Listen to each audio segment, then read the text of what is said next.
Tô com meu livrinho aqui da Wakanda Toys, que veio junto com o livro do Chuck, livro bonitinho, sem pauta, realmente um brinde excelente da Dark Side Books, para falar sobre os 10 livros que eu li esse ano que me chamaram a atenção, seja no seu lado positivo ou no lado negativo.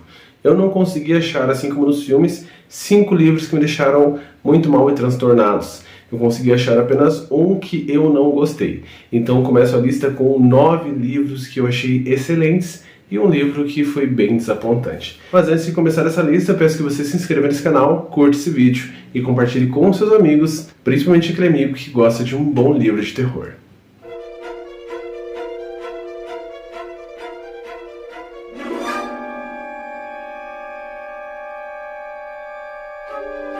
Tudo bem, pessoal? Meu nome é Diego Ferraz, sejam muito bem-vindos ao canal Cripteca e bem-vindos à lista dos livros do ano.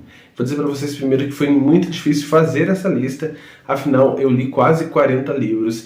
Livros esses que me deixaram aterrorizados, emocionados, que foram super criativos, muito interessantes, muito traumatizantes. Então foi de fato difícil fazer esse crivo e chegar nesse número tão redondinho. E começo com o meu nono lugar com o Livros de Sangue, volume 1 do Clive Barker. Era impossível deixar o mestre do terror longe daqui, porque de fato esse livro me trouxe várias histórias muito pesadas e boas. Desde uma história muito cômica que é o Yattering Jack, que é a história de um demônio que tenta assombrar um indivíduo até que ele fique louco e começa a ter dificuldades para essa tarefa, até mesmo ao Livro de Sangue de Fato, que é a história que abre todo esse tomo com 6 livros que chegarão por aí, e também um dos melhores contos de terror que eu li na minha vida inteira, chamado Nas Montanhas, As Cidades, que consegue trazer realmente uma coisa muito da mente do Barker, que é esse terror muito visceral, muito visual, e de fato aqui a gente tem uma história que vale a pena. Com toda certeza essa primeira edição ela já abre várias coisas interessantes que vão vir por aí. Eu já vou chegar na terceira edição do Livros de Sangue, estou muito ansioso para ler o quarto, o quinto e o sexto, para completar toda essa minha coleção, mas com toda certeza eu vou trazer a crítica pelo menos da parte 3 para vocês, logo no primeiro semestre de 2024, porque eu estou muito curioso para continuar todas essas histórias. Em oitavo lugar, mais uma vez, a Dark Side continua trazendo obras incríveis, premiadas pelo Bram Stoker Awards, e aqui eu venho com o livro No Limiar do Inferno. Livro esse do Gabino Iglesias e que com toda certeza foi um dos livros que mais me chocou nesse ano. Aqui a gente tem a história de um pai de família pobre que vive ali nos Estados Unidos com o seu visto de permanência já, ele é mexicano, só que enfrentando ainda muito preconceito. Eis que acontece um problema familiar muito grave e ele começa a entrar realmente no limiar do inferno com vários problemas acontecendo, principalmente problemas financeiros. Mas problemas financeiros que passam a ir para outras áreas da sua vida, para seu casamento e para sua paternidade também. Eis então que ele precisa, numa medida de desespero, aceitar uma tarefa bem atípica que é tentar roubar uma carga de drogas para conseguir um dinheiro imediato que ele precisa muito. E eis que aí a gente começa uma história de terror que é muito sufocante, muito real e que tem vários debates contemporâneos. Com toda certeza esse é um dos melhores livros da Dark Side Books no momento. Eu pelo menos achei esse livro fantástico, excelente, tem uma história pesada, tem cenas muito fortes, muito gráficas. Então aqui Gabino Iglesias não tem nenhuma parada, seja para criança, adolescente, adulto, pessoa de idade, ele vai realmente mostrar e tocar na ferida, e tudo que ele escreve, por mais pesado que seja, tem sua relevância e tem seu motivo. Vale muito a pena, tem a crítica inteira aqui no canal e tem a crítica inteira minha escrita lá no Boca do Inferno também. Então você tem esses dois modos para você saber um pouquinho mais sobre a história. Em sétimo lugar, A Casa do Bar Cerulho. Livro esse de T.J. Klune. Livro esse que não é de terror nem de suspense, então vai destoar um pouquinho dessa lista, mas que vale muito a pena. Aqui a gente acompanha o nosso protagonista, que é o Linus Baker, que ele faz visitas em diversos orfanatos para saber quais são as condições e para fazer um parecer técnico para fechar esses orfanatos caso eles estejam fora das regulamentações do grande órgão regulamentador. Eis então que ele vai ter uma tarefa muito especial, que é nível 4, super sigilosa, que é de conhecer um orfanato específico, que é o do Marsyas.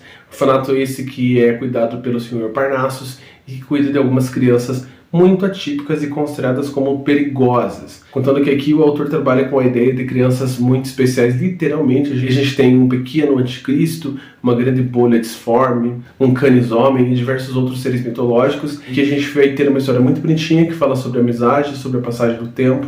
Vale muito a pena. Já em sexto lugar, A Última Casa da Rua Needles, considerada como um dos 50 melhores livros de terror dos últimos tempos por uma pesquisa em uma revista, se não me engano, a Times. E aqui a gente tem uma história realmente pesada, muito boa mesmo. Aqui a gente tem a história de um rapaz especial que cuida da sua filha e de sua gatinha, e que ele cuida de uma maneira muito atípica, muito específica. Ele é um cara que ele tem muito pouco cuidado com a limpeza, ele tem vários problemas psicológicos mesmo, conversando com essa menina, tentando meio que privá-la do mundo lá fora, e todos os seus vizinhos o reconhecem como estranho.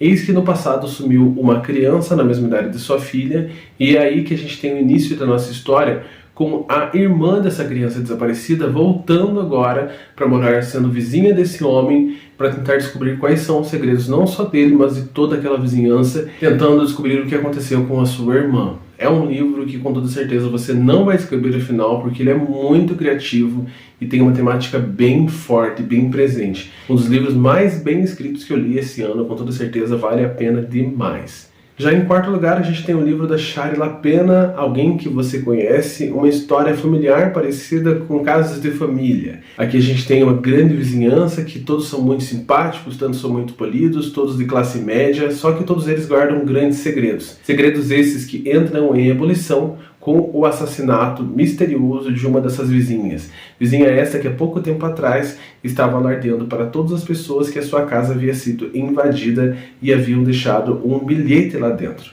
Eis que esse livro se abre para diversos mistérios, e eu não vou dar nenhum elemento a mais dessa história, porque de fato aqui a gente tem uma trama muito bem escrita e com vários segredos. Eu lembro que eu li com o clube do Amado Kindle e foi uma grata surpresa na leitura coletiva, todo mundo dando 5 estrelas, ou pelo menos 90% do pessoal lá amou muito. No terceiro lugar, do Thomas Oldhelvel, do Berço Vazio, mesmo autor do Rex, livro excelente e que também estava na minha lista dos melhores livros do ano, no ano que eu o li.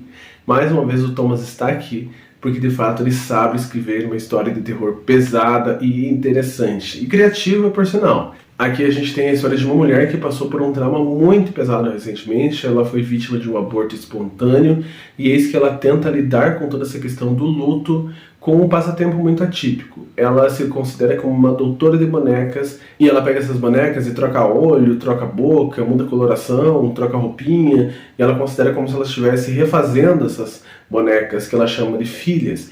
Eis que ela começa a ter uma proximidade muito específica com uma boneca que é um Baby Reborn, e essa proximidade vai trazendo problemas com o limite da realidade de fato para ela. Essa história é bem curtinha, tem menos de 200 páginas, mas pensa na trama pesada. Vale muito a pena caso você queira ler um livro assombrante, não perca seu tempo, é um livro que vale demais. Em segundo lugar, mais um livro da Alta Novel, o livro esse que se chama O Livro dos Acidentes.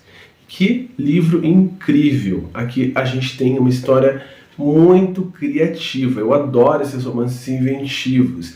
E tem muito elemento do terror e do fantástico aí, alguns elementos inclusive que me assombraram. De imediato a gente já conhece um cara que ele vai precisar voltar com a sua família para o enterro do seu pai. Só que ele tem uma péssima relação com esse cara, e ao contrário do que a gente imagina, ele está muito feliz que o seu pai esteja morrendo, porque ele de fato tem vários traumas. Só que ao morrer, o seu pai fala que ele vai ter que ficar cuidando da casa da família como uma espécie de promessa. Eis então que ele fica naquela casa que ele tem diversas memórias muito pesadas do seu passado, e conforme ele vai revivendo essas memórias, ele vai revivendo outras coisas que são muito reais. Ele começa a ver fantasmas, começa a sentir alguns calafrios, e o seu filho mais novo também começa a ter essas mesmas sensações. Essa história vai se abrindo cada vez mais, passando inclusive por viagens no tempo. Então não vai parar por aí, esse livro realmente tem coisas bem legais. Eu lembro que eu lembrei muito do Amigo Imaginário, do Steven Chbosky, quando eu li essa história. Livro esse que eu amei bastante, tive muita vontade de reler mais uma vez o Amigo Imaginário. Quem sabe eu o releia e traga mais uma vez uma crítica aqui. E essa história conseguiu ficar na minha memória, aquele livro que você lê e você quer ler mais uma vez, ou que enquanto você está lendo você não quer terminar. Vale muito a pena. E falando em não terminar, agora a gente chega num livro que ele já teve uma sequência, que inclusive eu já li, mas ainda não trouxe a crítica aqui, que é A Empregada. Aqui a gente vai ter uma das melhores personagens criadas na literatura desse ano, com toda certeza, que é a Millie, que é uma mulher que está passando por diversos problemas financeiros. Ela acabou de sair da cadeia, está em reabilitação e tenta entregar diversos currículos sem sucesso devido ao seu passado. Só que eis que ela é chamada para uma entrevista na casa de duas pessoas muito ricas, onde ela será supostamente uma empregada. Ela já vai achando que não vai dar certo, só que quando ela chega lá, ela encontra uma mulher muito simpática, que será sua patroa, uma criança pequena que parece ser um pouco mimada, mas que parece que não vai ser tão um problema assim para ela, e conhece também o seu patrão, que é um cara muito bonito, muito simpático, só que um pouco retraído. Eis então que ela consegue esse emprego e as coisas começam a parecer um grande sonho. Só que cada sonho também tem seu aspecto de pesadelo. O quarto onde ela deita, que fica embaixo das escadas, é um cubículo esse que não tem uma fechadura, ele tem apenas uma tranca para o lado de fora dessa porta. Eis então que ela começa a notar algumas coisas muito atípicas. Nessa aparente fachada de perfeição, ela começa a perceber que as coisas são muito mais traumáticas e pesadas do que ela imaginava. Quando a sua patroa começa a ter rompantes de temperamento, a criança começa a ser extremamente mimada e maldosa, e o seu patrão cada vez mais tenta se aproximar dela de uma maneira até mesmo romântica. Essa história tem várias coisas que vão te surpreender, e eu garanto que vai te surpreender mesmo. O segundo livro, O Segredo da Empregada, também é maravilhoso, vale muito a pena. A Frida, que é essa autora dessas obras, é um grande achado lá no Amado Kindle, que foi aonde eu acabei lendo essas leituras coletivas e tive essa grata surpresa. E não acabou essa lista, afinal tem um livro péssimo que eu falei que eu ia trazer para vocês, que eu me desapontei muito, e ele chega no último lugar, e se chama O Último Mandamento. Eu estava muito curioso quando eu li a sinopse, afinal tem toda uma história parecida com Seven. Aqui a gente tem um assassino psicopata que começa a matar as pessoas, falando um pouquinho sobre os versículos da Bíblia, os 10 mandamentos. Só que é uma história chata demais, uma história muito previsível e com toda certeza não vale a pena a sua lida, por mais que ele pareça ser muito interessante. Esse livro tem uma sequência que eu vou deixar para trás, vou dobrar e passar para o próximo, porque não valeu a pena nenhum, eu não vou me perder meu tempo com dois. Poderia colocar aqui 11 Portas para a Escuridão, que é um livro de contos também da C.J. Tudor. Eu tenho um problema com essa autora, realmente não gostei mais uma vez do que ela escreveu. Poderia colocar uma coisa ou outra que eu acabei não gostando, mas de fato o Último Mandamento acabou se sobressaindo em relação à péssima qualidade trazida para cá. Então agradeço mais uma vez a cada segundo de vocês por aqui. É sempre um prazer falar sobre livros. Peço desculpas se as resenhas estão incompletas. Realmente estão, de fato, eu não consigo lembrar de personagens por muito tempo. Mas caso vocês tenham ficado curiosos, assim como eu disse, sobre qualquer uma dessas obras, todos que eu citei aqui têm críticas inteiras no canal, então lá eu falo com um pouquinho mais de atenção, um pouco mais de cuidado. E caso você tenha outros livros que você gostou muito esse ano, escreva aí embaixo. Escreva qual foi a sua grande decepção literária, eu estou muito curioso. Vamos aumentar essa lista, e lembrando que essa lista não é só minha, é de todos vocês. Então espero que 2024 seja, acima de tudo, repleto de ótimas leituras e seja repleto de várias pessoas chegando aqui para a gente criar cada vez mais uma grande comunidade literária e uma grande comunidade de fãs do gênero do terror e do suspense.